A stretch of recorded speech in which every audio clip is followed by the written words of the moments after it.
Students, statistical average में आज हम कर रहे हैं मैथमेटिकल एवरेज अर्थात गणित संबंधी माध्य। गणित संबंधी माध्य या मैथमेटिकल एवरेज में हम कर रहे हैं समांतर माध्य यानी कि अर्थमेटिक मीन। अर्थमेटिक मीन हम दो तरह से यहाँ पढ़ेंगे, सिंपल अर्थमेटिक मीन और वेटेड अर्थमेटिक मीन। इससे पहले आपको जब मैंने पोजिशनल एवरेज करवाए तब मैंने आपको स्थिति संबंधी माध्य में मध्य का और बहुलक के बारे में बताया, मीडियन और मॉड के बारे में बताया। मैथमेटिकल एवरेज में हम सबसे पहले अर्थमेटिक मीन कर रहे हैं, तो सबसे पहले हम सिंपल मीनिंग में देखें कि अर्थमेटिक मीन क्या होता है। तो समांतर माध्य वह मूल्य होता है जो एक श्रेणी के योग में उनकी कुल संख्या का भाग देने से ज्ञात होता है। तो हम ये भी कह सकते हैं कि समांतर माध्य एक केंद्र बिंदु की तरह होता है। The arithmetic mean of A series of items is obtained by adding the values of the items and dividing by the number of items. तो ये जो औसत होता है इसी को हम समांतर माध्य के नाम से जानते हैं। सरल समांतर माध्य पहले हम ज्ञात करेंगे। सिंपल अर्थमेटिक मीन जब हम कैलकुलेट करेंगे तो वहाँ हम हर सीरीज में सिंपल अर्थमेटिक मीन किस तरह से ज्ञात किया जाता है इसे देखेंगे। तो methods of calculating simple arithmetic mean की तरफ जब हम जाते हैं तो सबसे पहले तो मैं आपको बताऊंगी कि अर्थमेटिक मीन का सिंबॉलिक साइन है एक्स बार। तो सबसे पहले हम निकालेंगे एक्स बार इन इंडिविजुअल सीरीज, व्यक्तिगत श्रेणी में समांतर माध्य की गणना। दो मेथड से हम कर सकते हैं, प्रत्यक्ष विधि यानी कि डायरेक्ट मेथड और शॉर्टकट मेथड यानी कि लघु रीति। डायरेक्ट मेथड में हम क्या करेंगे, total of items divided by total number of items, sigma X divided by N. एक एग्जाम्पल के द्वारा मैंने इसको समझाने की कोशिश की। 7 आइटम मैंने दिए, 17, 12, 21, 24, 18, 33, 15। आपने देखा मैंने उसी में इसको टोटल लगा दिया और इसका टोटल आया 140। 140 डिवाइडेड बाय 7। यहाँ आपने देखा हमने इसको अरेंज नहीं किया है, आरोही और अवरोही क्रम में हमने इसको अनुविन्यसित या अरेंज नहीं किया है, क्योंकि जब हम एवरेज लेते हैं तो हमें उसको अरेंज करने की आवश्यकता नहीं होती। तो सिंपल सिग्मा एक्स को जब हमने एन से डिवाइड किया तो 20 हमारे पास आया। 20 इसका क्या हुआ, अर्थमेटिक मीन हुआ। अब हम शॉर्टकट मेथड या लघु रीति से इसको ज्ञात करने जा रहे हैं। तो शॉर्टकट मेथड में हमारा सबसे पहला स्टेप होता है कि हम जो दिए हुए मूल्य होते हैं उसमें से एक कृत्रिम मूल्य जो है, कृत्रिम माध्य जो है वो सपोज करते हैं, उसका सिलेक्शन करते हैं। तो ये जो आपको मैंने अभी फिगर लिखवाए हैं इसमें से इसी सवाल को मैं आपको करवा रही हूँ। इसमें से हमने क्या किया, एक को एज्यूम्ड मीन माना और हमने 24 को एज्यूम्ड मीन मान लिया। जब 24 को हमने एज्यूम्ड मीन माना तो उससे हमने डिविएशन या पद विचलन ज्ञात किए और वो डिविएशन हमने ए जब निकाल एक्स, इसका फॉर्मूला हम लेते हैं एक्स माइनस ए। डिविएशन का फॉर्मूला क्या होता है, एक्स माइनस ए। तो हमने क्या किया, 17 में से 24 माइनस किया तो माइनस के 7 आए, 12 में से माइनस 24 किया तो माइनस 12 आए। इस तरह से हमने डिविएशन निकाले तो हमारा सिग्मा डिविएशन आया 24। फॉर्मूला हमारा क्या होता है शॉर्टकट मेथड में, X bar is equal to assumed mean plus sigma D X divided by N.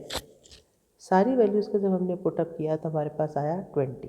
तो आपने देखा स्टूडेंट्स, डायरेक्ट मेथड से भी हमारा एक्स बार 20 था और शॉर्टकट मेथड से भी हमारा एक्स बार 20 ही है। तो हम कोई भी मेथड यूज़ करें, डायरेक्ट मेथड यूज़ करें चाहे शॉर्टकट मेथड यूज़ करें, हमारा एक्स बार या सिंपल अर्थमेटिक मीन हमारा सेम होगा। अब हम निकाल रहे हैं खंडित श्रेणी में समांतर माध्य। तो डिस्क्रीट सीरीज में क्या करना होता है, हमको समांतर माध्य ज्ञात करने के लिए हम फिर दोनों मेथड अप्लाई करेंगे, डायरेक्ट मेथड और शॉर्टकट मेथड। डायरेक्ट मेथड में हम क्या करेंगे, जो हमारे x वैल्यूज़ होंगे उसको उसकी रिलेटेड फ्रीक्वेंसी से मल्टीप्लाई करके fx ज्ञात करेंगे और फिर उसका टोटल करके उसको नंबर ऑफ आइटम से डिवाइड करेंगे। ये फॉर्मूला हमने लिया है X bar is equal to sigma fx divided by n। यहाँ एक एग्जाम्पल से मैंने आपको इसको समझाने की कोशिश की है। यहाँ हमारा f जो है उसको हमने x से मल्टीप्लाई किया और fx ज्ञात किया। सिग्मा fx हमारा 186 आया और सिग्मा f हमारा 30 आया। डिवाइड करने पर हमारे पास आया x bar is equal to 6.2। इसी को जब हम शॉर्टकट मेथड से कर रहे हैं तो हमने क्या किया, एज्यूम्ड मीन लिया और ये जो हमारे x वैल्यूज़ है इसमें से हमको एक को कल्पित माध्य मानना होता है, तो हमने 6 को कल्पित माध्य मान करके डेविएशन ज्ञात किए। तो 2 - 6 - 4, 4 - 6 - 2 ऐसे करके हमने डेविएशन निकाले और उससे रिलेटेड फ्रीक्वेंसी से मल्टीप्लाई करके हमने क्या किया, FTX ज्ञात किया। ज्ञात FTX को हमने क्या किया, टोटल किया, तो हमारे पास सिग्मा FTX आया 6।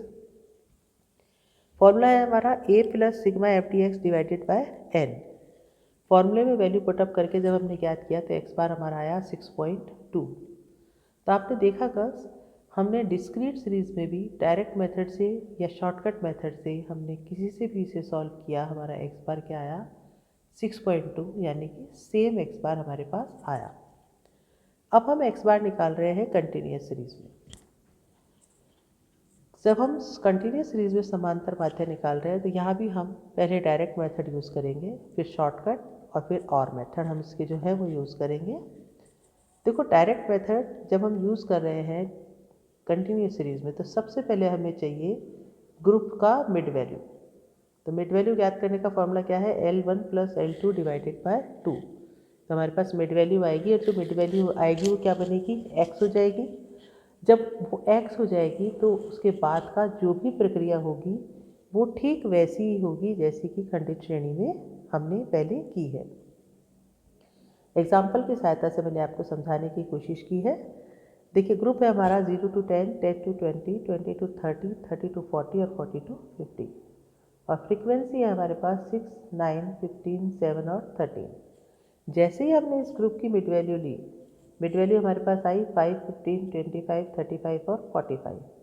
अब हमारे पास वही बिल्कुल डिस्क्रीट जैसी सीरीज जैसा सीन हो गया, x हो गया, f हो गया, हमने fx ज्ञात किया, फॉर्मूले में वैल्यू को पुटअप किया और हमारा x बार आया 27.4। अब हम क्या करेंगे, अब हम करेंगे शॉर्टकट मेथड से। यहाँ शॉर्टकट मेथड से जब हम अरिथमेटिक मीन निकालने जा रहे हैं, हम एक कल्पित माध्य लेंगे मिड वैल्यू से, जो हमने मीन ज्ञात किया है, जो मिड वैल्यू ज्ञात की है उससे कल्पित माध्य लेने के बाद हम क्या करेंगे, वेरिएशन निकालेंगे। डिविएशन निकालने के बाद हमने क्या किया, उससे रिलेटेड फ्रीक्वेंसी से उसको मल्टीप्लाई किया और हमारे पास क्या आया, FTX। 35 को हमने A माना तो -20, -10, 0, 10 और 20 हमारे डिविएशन आए। जो भी रिगार्डिंग फ्रीक्वेंसी थी उससे हमने मल्टीप्लाई किया FTX का। जब हमने टोटल निकाला तो हमारे पास आया 70 सिग्मा FTX।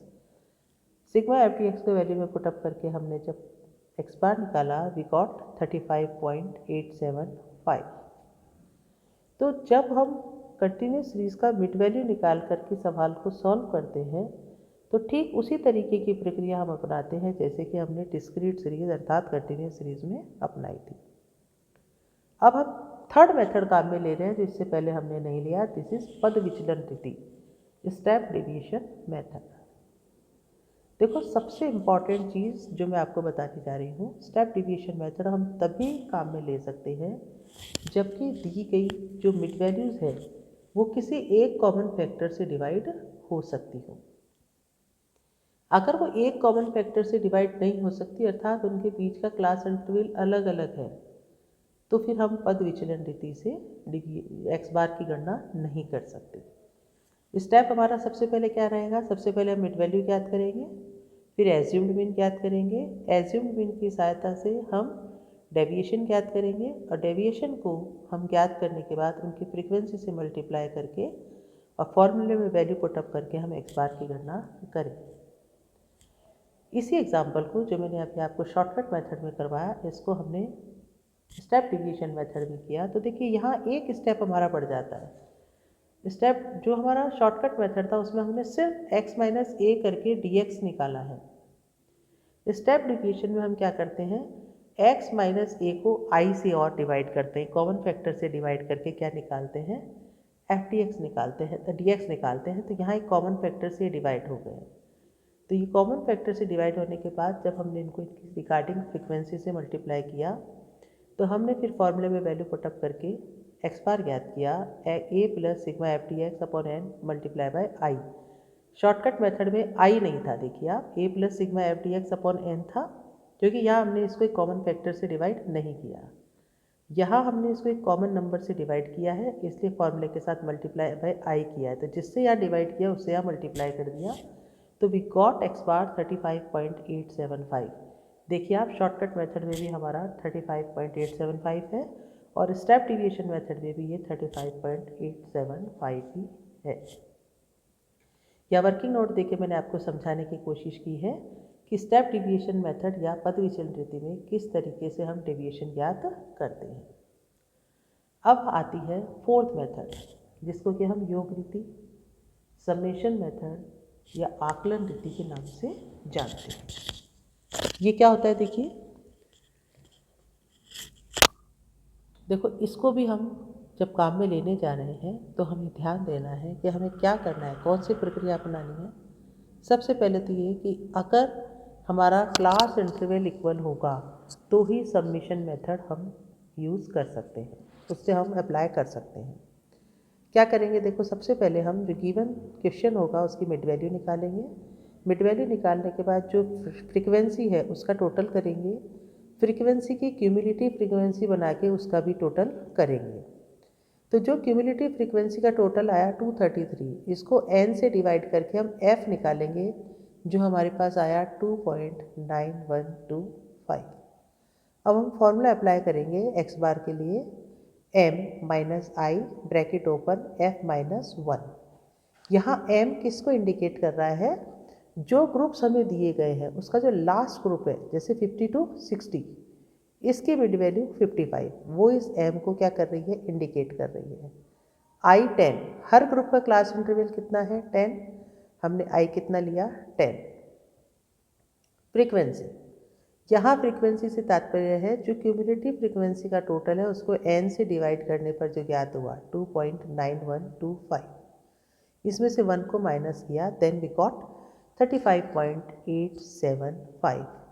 तो स्टूडेंट्स आपने देखा, चाहे शॉर्टकट मेथड है, चाहे डायरेक्ट मेथड है, चाहे स्टेप डिवीजन मेथड है या समेशन मेथड है, हमारा एक्स बार सेम होगा। तो यहाँ जो हमने सिंपल अर्थमेटिक मीन निकाला है, individual series, discrete series, continuous series, और कंटिन्यूस सीरीज में हमने direct method, shortcut method, step division method और समेशन मेथड, हमने इनसे एक्स बार निकाल करके ये देखा कि हम चाहे कोई भी फॉर्मूला अप्लाई करें, कोई भी मेथड हम अप्लाई करें, अगर हमारे वैल्यू और फ्रीक्वेंसी सेम है तो आंसर भी सेम होगा। अगली क्लास में मैं आपको कराऊंगी weighted arithmetic mean. Thank you.